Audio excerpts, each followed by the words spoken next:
এই ৫ ধরনের মানুষকে না বলতে দ্বিতীয়বার ভাববেন না। নাম্বার ১, যে মানুষটা কখনোই আপনার পরিস্থিতি বুঝতে চায় না। আপনি কোন অবস্থায় আছেন, ভালো আছেন না খারাপ আছেন, এই জিনিসটা না বুঝে যে মানুষটা সবসময় নিজের কথা ভেবে, নিজের জন্য আপনাকে ব্যবহার করে, সেই মানুষটাকে না বলতে দ্বিতীয়বার ভাববেন না। নাম্বার ২, যে মানুষটা কখনোই আপনার ভালোর দিকে চিন্তা করে না। আপনার কোন জিনিসে ভালো হবে, কোন কাজ করলে আপনি সামনে এগোতে পারেন, সেই জিনিসটা যে বাধাগ্রস্ত করছে, সেই মানুষটাকে অবশ্যই না বলবেন। নাম্বার ৩, যাকে আপনি বিপদে কখনোই পাশে পান না। তার প্রয়োজনে আপনি থাকেন, কিন্তু আপনার প্রয়োজনে সে আপনার পাশে থাকে না। এই মানুষকে না বলতে দ্বিতীয়বার ভাববেন না। নাম্বার ৪, যে সবসময় আপনাকে নিয়ে নেতিবাচক কথা বলে, ওই মানুষটাকে না বলবেন। এবং নাম্বার ৫, যে আপনাকে কখনোই গুরুত্ব দেয় না, যে কখনোই আপনাকে সম্মান করে না।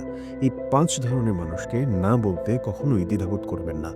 এদের সাথে থাকলে, এদের হাতে হ্যাঁ মিলালে আপনি নিজের চরম ক্ষতি করবেন।